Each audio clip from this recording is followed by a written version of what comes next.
Good morning all of you. Last class में हम लोगों ने पढ़ा था एक्सियल पोजीशन और कोएक्सियल पोजीशन या equatorial position.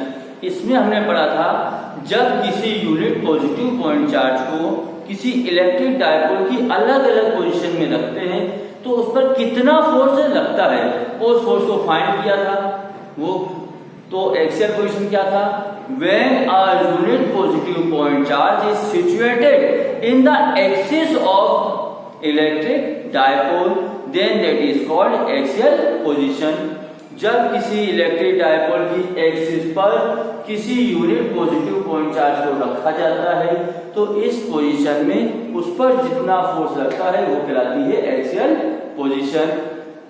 Then equatorial position, जब किसी इलेक्ट्रिक डायपोल के परपेंडिकुलर बाइसेक्टर पर किसी यूनिट पॉजिटिव पॉइंट चार्ज को रखा जाता है तो उस पर जितना फोर्स लगता है वो कहलाती है इक्वेटोरियल पोजीशन।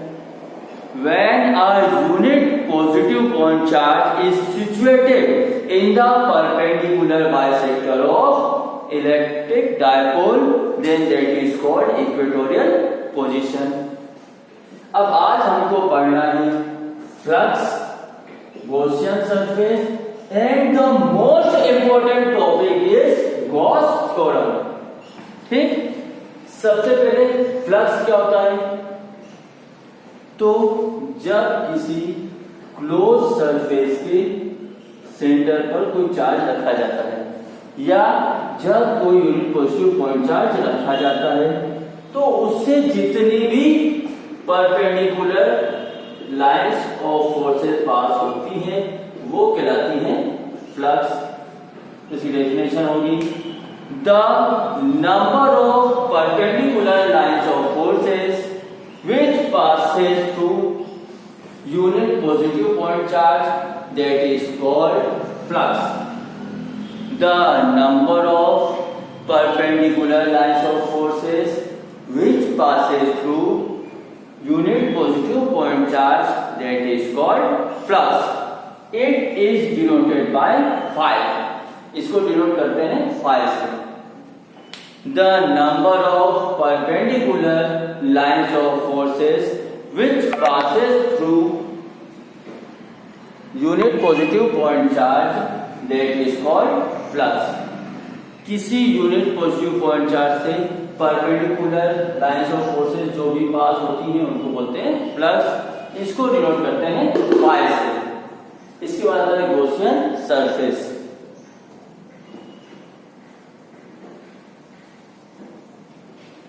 गॉसियन सरफेस क्या होता है? गॉसियन सरफेस इफ या when in a close surface a unit positive point charge is situated in it, that is called Gaussian surface.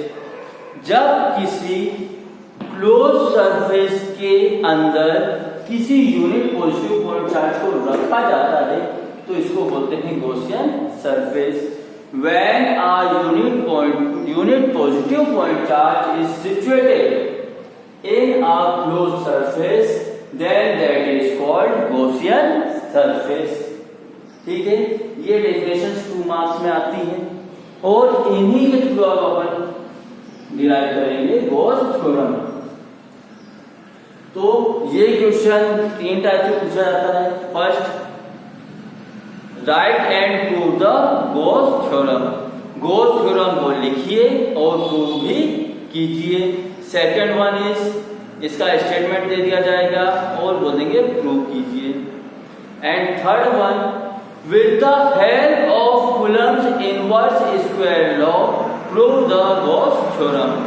हम लोगों ने पढ़ा था इस चैप्टर में first topic Coulomb's inverse square law. तो क्वेश्चन क्या रहेगा? कूलम्स इनवर्स स्क्वायर लॉ की हेल्प से गॉस थ्योरम को प्रूव कीजिए। तो सबसे पहले हम इसका डायग्राम देखते हैं, फिर इसकी हम उसके थ्रू आपको डेफिनेशन बताएंगे। सपोज ये क्लोज सरफेस है, इसके सेंटर पे हमने यहां रखा है +q charge.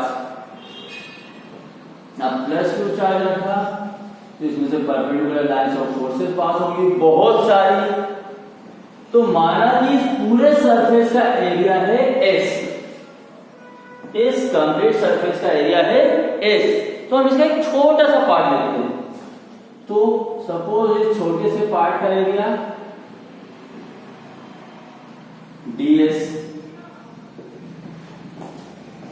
complete surface area of sphere is S, then the area of small part is ds। इस पूरे सरफेस से निकलने वाला फ्लक्स फाई जो हमने अभी देखा, किसी क्लोज सरफेस से जितनी परपेंडिकुलर लाइंस ऑफ फोर्सेस पास होती हैं उनको बोलते हैं फ्लक्स। तो इस पूरे सरफेस से जो पास होने वाला फ्लक्स है वो है फाई। तो इस छोटे से एरिया से पास होने वाला फ्लक्स डी फाई। सपोज इस क्लोज सरफेस की रेडियस है आर और यहां पर एंगल है थीटा, ठीक है। तो अब इसकी definition according to Gauss theorem, the total number of flux passing through any close surface is 1/epsilon times to the total charge present in it। किसी भी क्लोज सरफेस से पास होने वाला फ्लक्स उसमें प्रेजेंट चार्ज का 1/epsilon टाइम्स होता है, और यही हमको प्रूव करना है। तो सबसे पहले स्टेटमेंट ध्यान से सुनिए, क्योंकि इसका स्टेटमेंट लिखने के लिए भी बहुत बार पूछा जाता है। तो इसका स्टेटमेंट है the number of flux passing through any close surface is 1/epsilon times to the total charge present in it, ठीक है। अब हम इसको प्रूव करते हैं। तो सबसे पहले हम जानते हैं flux equal to intensity of charge, या इसको बोलते हैं force, intensity into surface area, surface area. तो अभी हमने देखा, माना कि कंप्लीट फ्लक्स है फाई, पर कंप्लीट फ्लक्स एक साथ निकालना पॉसिबल नहीं है, इसलिए हमने लिया था छोटा सा फ्लक्स डी फाई। तो यहां पुट कर देगा flux d phi equal to, हम जानते हैं पढ़ा हमने इलेक्ट्रिक फील्ड इंटेंसिटी ई, तो ई वेक्टर, ध्यान रखिएगा ये एक वेक्टर क्वांटिटी है जिसमें वेक्टर यूज करना है। तो d phi equal to E vector dot surface area, complete surface area था एस, तो छोटा सा सरफेस एरिया था में ds, तो यहां जाएगा d vector dot ds vector d phi as it is. जब भी दो वेक्टर क्वांटिटीज में वेक्टर प्रोडक्ट होता है, या आप लोगों ने 11th में पढ़ा होगा फिजिक्स में वेक्टर चैप्टर में, तो वेक्टर साइन हट जाता है और यहां लग जाता है ई ds cos थीटा। तो यहां ब्रैकेट में लिखेंगे since theta equal to 0 degree, क्यों? क्योंकि बहुत सारे number of lines of forces हैं, बल्कि जो एंगल बनता है वो 0 डिग्री का है। सो हम जानते हैं cos 0 इक्वल टू 1। इस cos थीटा की वैल्यू हो गई 1, तो हमारे पास अब बचा d phi equal to e ds। और जब भी दोनों तरफ dt होता है तो हम इसका करते हैं इंटीग्रेशन। तो यहां हो जाएगा इंटीग्रेशन ऑफ d फाई और यहां इंटीग्रेशन ऑफ e ds। तो इंटीग्रेशन ऑफ यहां d phi as it is, यहां इंटीग्रेशन ऑफ, और according to Coulomb's inverse square law E होता है 1/4 pi epsilon naught Q upon R square.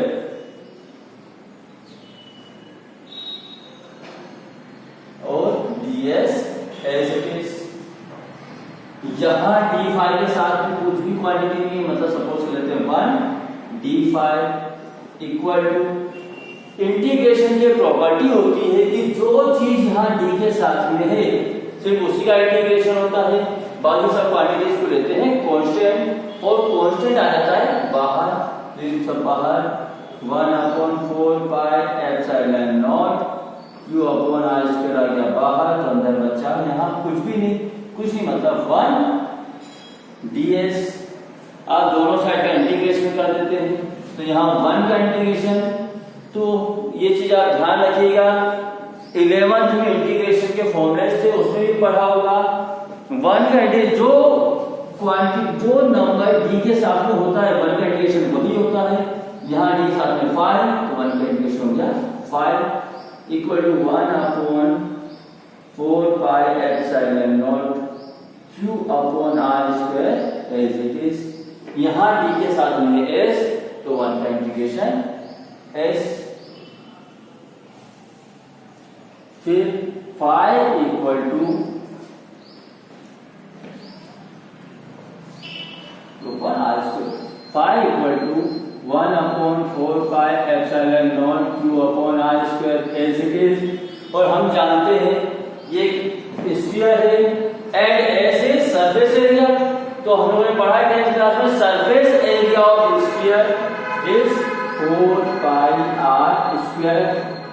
Then 5 equal to 4 pi से 4 pi cancel, R square से R square cancel, बचा 1/एप्सिलॉन naught into Q।